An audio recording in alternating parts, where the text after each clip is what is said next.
Përshëndetje, shpresoj që të jeni të gjithë mirë. Atëherë rasti i radhës është një Huawei laptop, i cili nuk diset fare as nuk karikohet. As dritën nuk na jep fare. Po ta hapim dhe të shikojmë, do bëjmë disa matje, në fillim do shohim nëse ka ndonjë ngjyrosje në diçka, dhe t'rregojmë gjithë në video. Është pak video i gjatë, por shpresoj që t'ju pëlqejë. Është shumë argëtuese dhe pse jo të mësoni edhe diçka. Vazhdojmë. Atëherë, si fillim bëjmë inspektimin me sy, pra, të shohim nëse ka ndonjë kapacitor ose në një konektor në ujë që ka marrë ngjyrë ose nuk është në vend. Direkt sapo pam, me sa duket ky kapacitori këtu. Pra është te nxehur dhe shikoni sa preka direkt iku. Shikoni këtë është ngjyrosjen këtu. Kjo tregon që ka kaluar një mas. Me shumë mundësi bordi ka mas.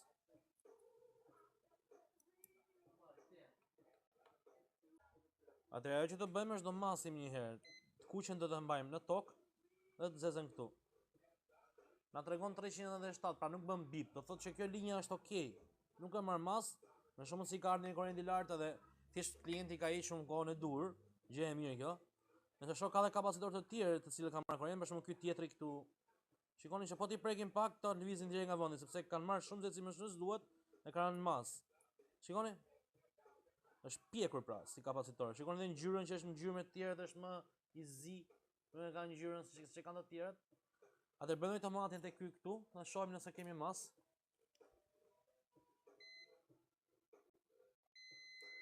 Ky është mas. Pra kjo është këtu është toka, ne shohim tek këtu, as kjo nuk jep mas, dhe që kjo do linje është në rregull. Pra thjesht kapacitor, diçka e ka shkaktuar këtë. Ajo që do bëjmë është do ta fusim në kamerë termike dhe shohim se ku nxehet. Atëherë, si fillim bëjmë inspektimin me sy, pra, të shohim nëse ka ndonjë kapacitor ose në një konektor në ujë që ka marrë ngjyrë ose nuk është në vend. Direkt sapo pam, me sa duket ky kapacitori këtu. Pra është te nxehur dhe shikoni sa preka direkt iku. Shikoni këtë është ngjyrosjen këtu. Kjo tregon që ka kaluar një mas, me shumë mundësi bordi ka mas.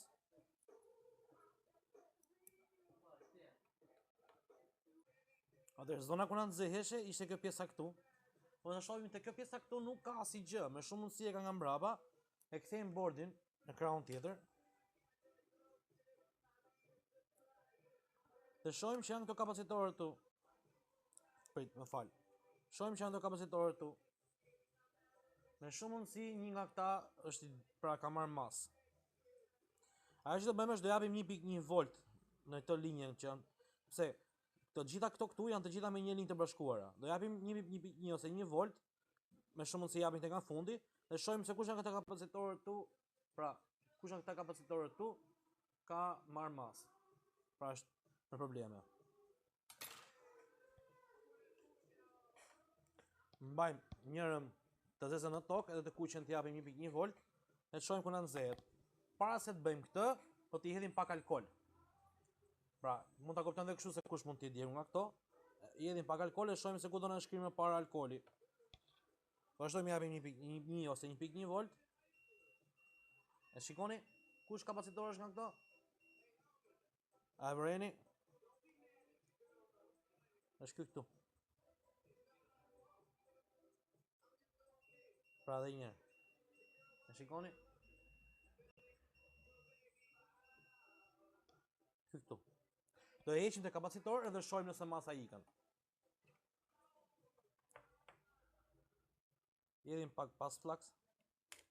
E vazhdojmë ta ngrojmë.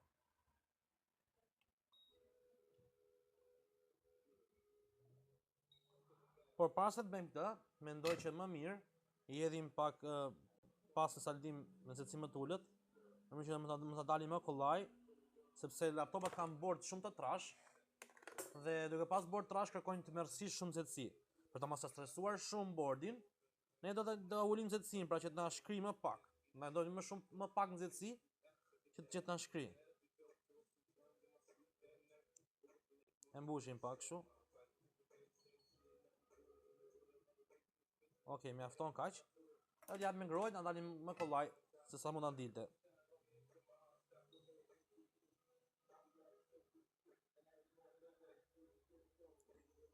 Shpresoj që të jetë ky kapacitori me probleme. Është punë e mbaruar shpejt. Ju do thoni sa lek merr ti për të lloj shërbimi. Nuk ka rëndësi nëse është një kapacitor, ose është një chip, ose është një diçka tjetër. Nuk ka sa kohë harxojnë me këtë. Rëndësishme është që laptopi të riparohet, pra pajisja të riparohet.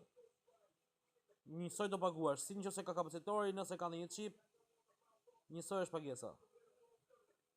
Atëherë, e hoqim kapacitorin. E do bëjmë një matje nga dyja. Ky si kapacitor s'duhet të bëj bip nga dyja krahët. Nëse na bën bip nga dyja krahët, do të thotë që kapacitori ka marrë punë, pra është djegur. E shikoni që kapacitori bën bip nga dyja krahët, nuk duhet bëj bip nga dyja krahët. Shohim nëse kemi mas akoma. E masim të këtu. Okej. Nuk ka bën në bip, pra masa është dukur. Problemi ishte ky kapacitori këtu.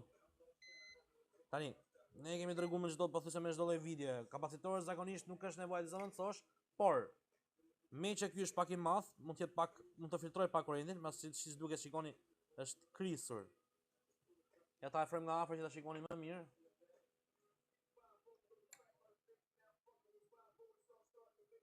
E shikoni të krisin që ka krijuar si kapacitor. Është krisur pra. Ka marrë punë kapacitori. Ky është këtë në gjithë masën. Shikoni se bëhet sopa.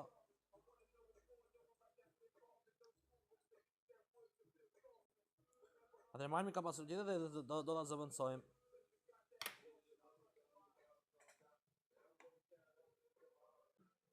Atëherë morëm një kapacitor nga një bord tjetër. E do zëvendësojmë.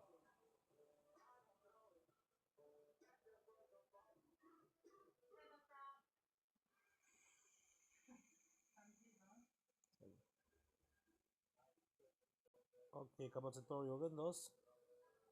Dhe pastrojmë me alkool dhe do vazhdojmë.